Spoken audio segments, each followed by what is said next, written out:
Hello, I want to talk today about magnesium and autism.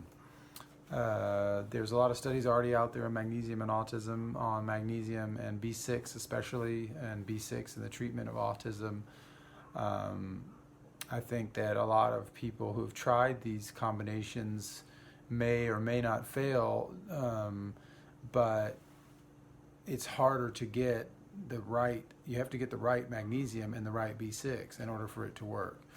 And so it doesn't mean that this is going to cure autism or whatever, but this is like you have to optimize the system. And then there's other things that there's long-term, short-term, and middle-term strategies that are all there. And the magnesium is part of the long-term strategy.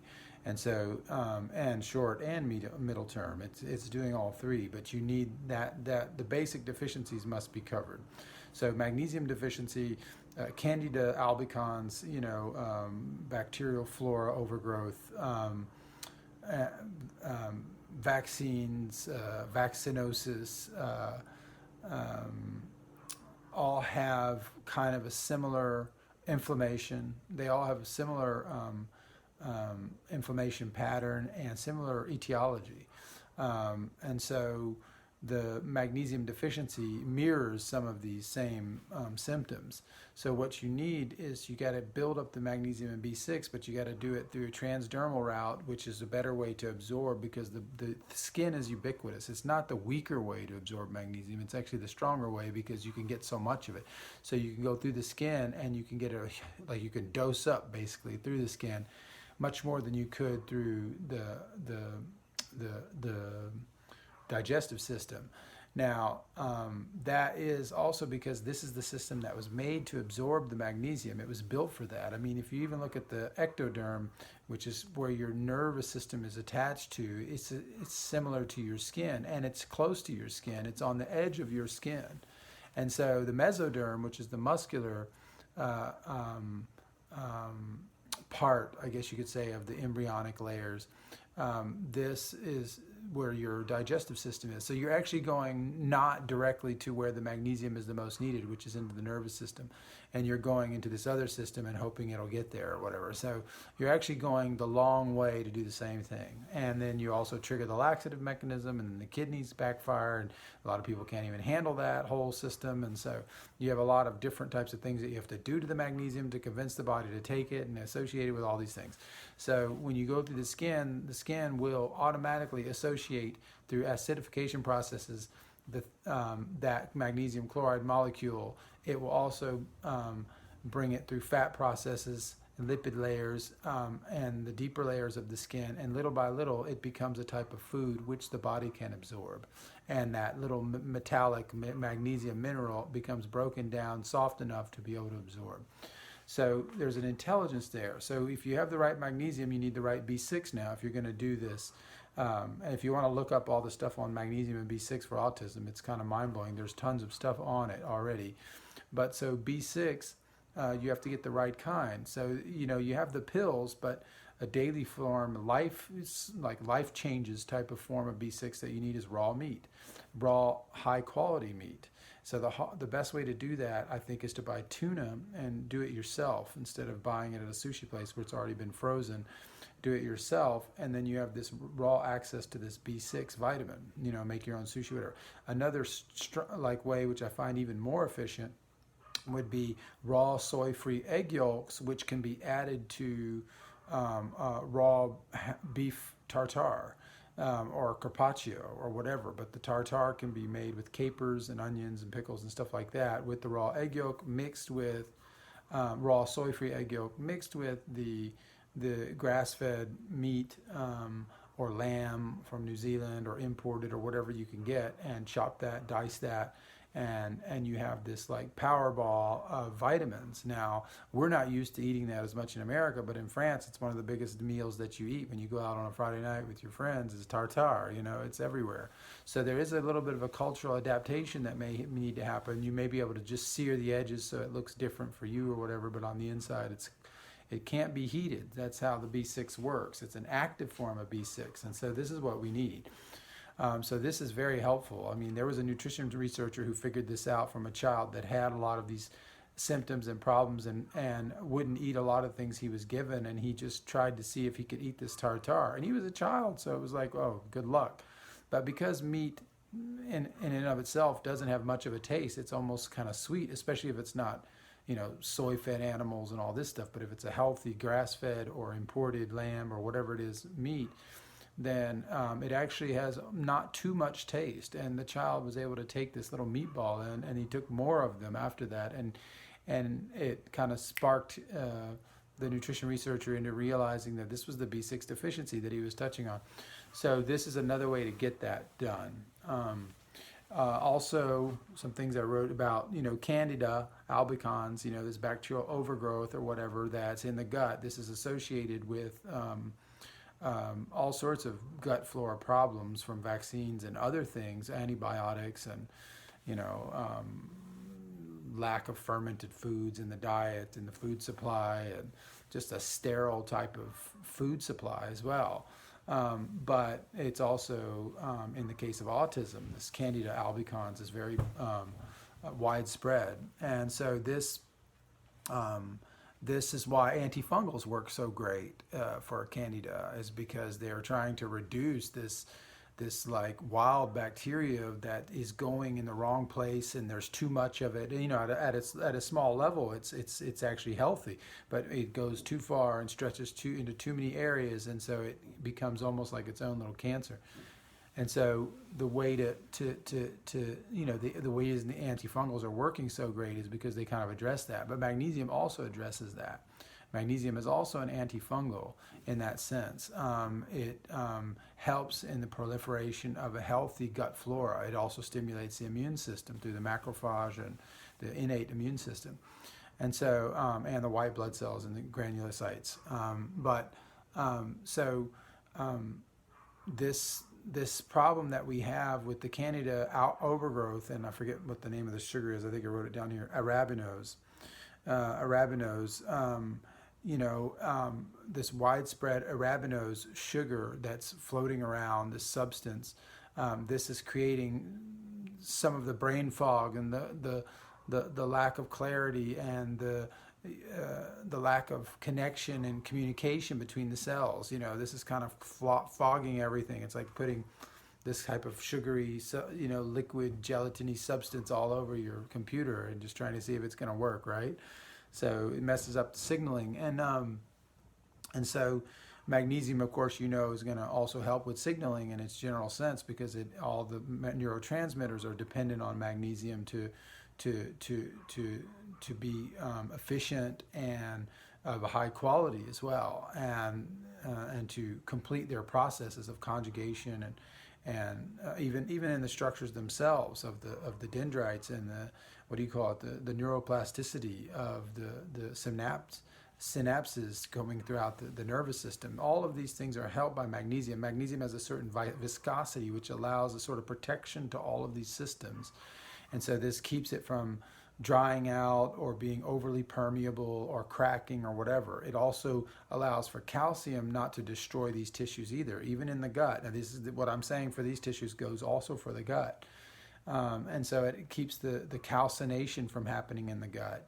There's also another phenomenon associated with autism, which is the oxalates. The oxalates, once again, this is also caused by the bacterial overgrowth and the problem with the flora, which has been destroyed, from early vaccines on to the standard care practice of hospitals using hepatitis vaccines before they're even given to the mother. I mean, so you have a lot of things that are already coming in very quickly to mess up this balance of this microflora, and then this microflora doesn't develop properly, right?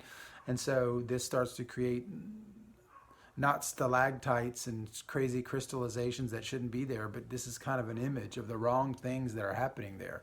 And so magnesium keeps that crystallization from happening through its it helps soften that whole structure. It has a softening effect and a preservation effect. That viscosity that it has, it softens it up as well.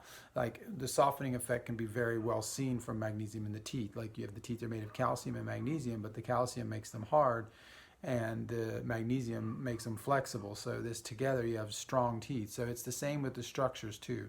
The calcification can kill the cells magnesium acts as a natural calcium channel blocker, which is allowing that cell to become flexible and permeable at the right, selectively permeable, and not overly rigid or cracking due to the high calcium without magnesium. Okay, so this is happening in all the cells throughout the body. Some of the foods, I guess you could say, that are high in oxalates that we know, like spinach, soy. Soy is very high. Even pepper, black pepper, which I could do another podcast on that, on how bad black pepper is, that we've all accepted as part of our normal food pattern, but that can also cause harm. But anyway, especially if you're sensitive. But so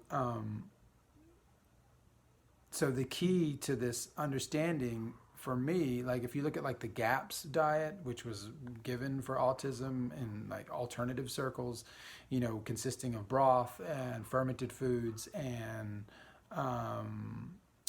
like butyric acid from like high vitamin fats, butter and other fats, goat or other dairy fats or animal fats, and these traditions kind of being a core piece of that GAPS diet, which is so helpful for the gut.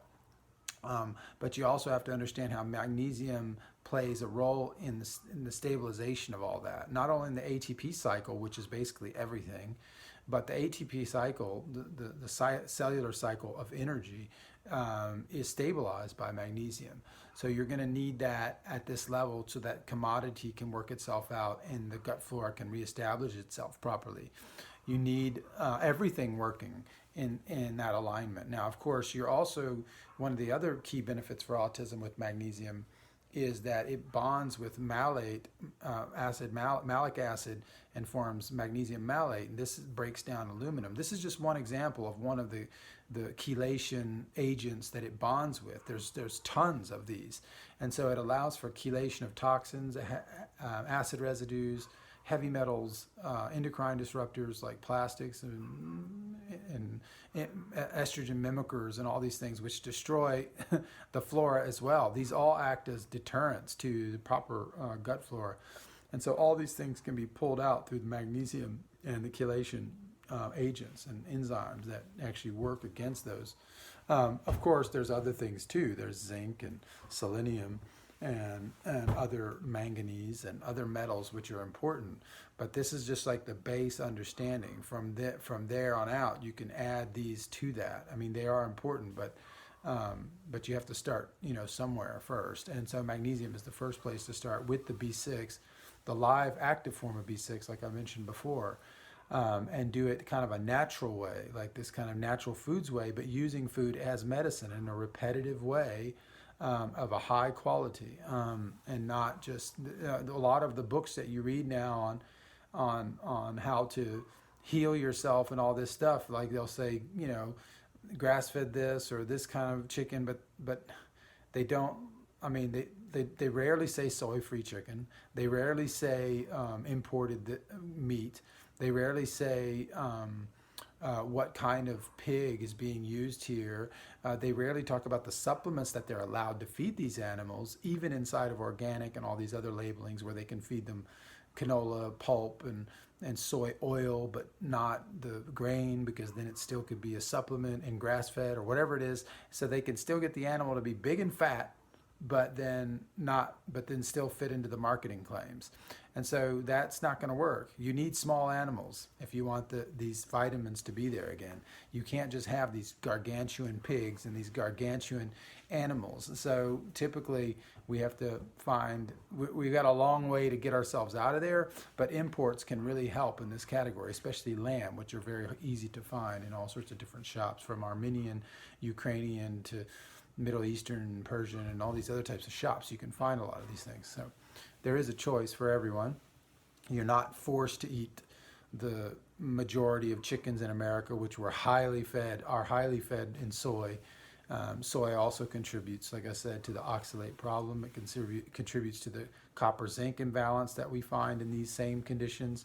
And so we want to kind of understand some of these principles. I want to see if there's anything else that I had written here. There's also the glutamine antagonism that magnesium provides. It provides a glutamine antagonism which allows for exactly how it works. Nobody actually knows, but people postulate that it's basically lowering the acetylcholine. So it's basically allowing the cells to relax. There's like a relaxation part of this where the cells are not overreacting. And so this calms, like the calming, preserving, viscosity, all of these things are things I think of when I think of the magnesium, because they're all trying to heal, open up, buffer, and allow a softening and a flexibility to come in, a flexibility at the structural level and also a flexibility through the viscosity at the kind of, I guess you could say, lubrification level. So these things are all how that works, and in the gut as well. There's also an antibacterial factor in magnesium. It's almost like, imagine well-distributed minerals built into a lattice, and these minerals being these points of activation of granulocytes and activation of other enzymatic processes that the body needs, but also as antibacterial. Like the bottle of Transdermal Magnesium is, you can use it in 250 million years. It never goes bad, and it's kind of like salt, not like a brine. Like it has an antibacterial feature to it as well. So we want to distribute that around the body, and that's why magnesium is so ubiquitous. So that way we have a ubiquitous immune system to some degree. Every part of the system has a small weapon, is armed, instead of just having the police that have the arms or whatever it is, to where that well-distributed executive can allow for a better resistance to disease without having to call the police all the time or whatever it is. There's kind of like this well-distributed executive power in my understanding of how magnesium works, not only structurally, as it's in every structure, but also like actively as viscosity. So these things can all help you in your understanding of autism. I think you can go further beyond this understanding into the antifungals, and also into homeopathy, which I think is amazing for that. And you have to realize that over time, we're going to try to move some of this aluminum and some of these toxins out. And over time, maybe 5 years, minimum, we can pull some of these things out and get these things back to a level where we're starting to get things back in order. So I think these things can be healed, but they take a multifaceted approach, not only for, I'm just talking about the body here, but also the emotional body. I know there's been a lot of work done with like everything from eurythmy to type of Occidental Tai Chi, or things which help the emotional body to shape itself through graceful gestures and things like that. So there's other levels to healing this space, but it can be done. So always get the right stuff as far as the magnesium goes. I would also recommend cod liver oil and vitamin K2, in the form of emu oil. For these cases, and allow that to really just work on all the deficiencies. And this is going to work, period, for everybody in a positive way, not only for fertility and libido and stamina and everything else, but it's going to also work for autism. So check that threefold remedy out. You can see that in our other videos. And then always come to get the right stuff for the magnesium. There's a lot of fake Zechstein out there, the Permian, ancient, whatever, says it's from wherever. But this comes, if it doesn't have the Zechstein Inside logo, it's not coming from Vindam in Holland, the actual city where the only source is from in Holland, the Zechstein Sea, the natural salt pillow formation. So don't be fooled. Pay the extra money. Instead of $1.50 a week, get it for $3 a week. It's only $25 for a 2-month bottle. It comes in glass. There's no endocrine disruptors. It has the logo, and we have it at theheartoftradition.com. So come check us out. Thanks.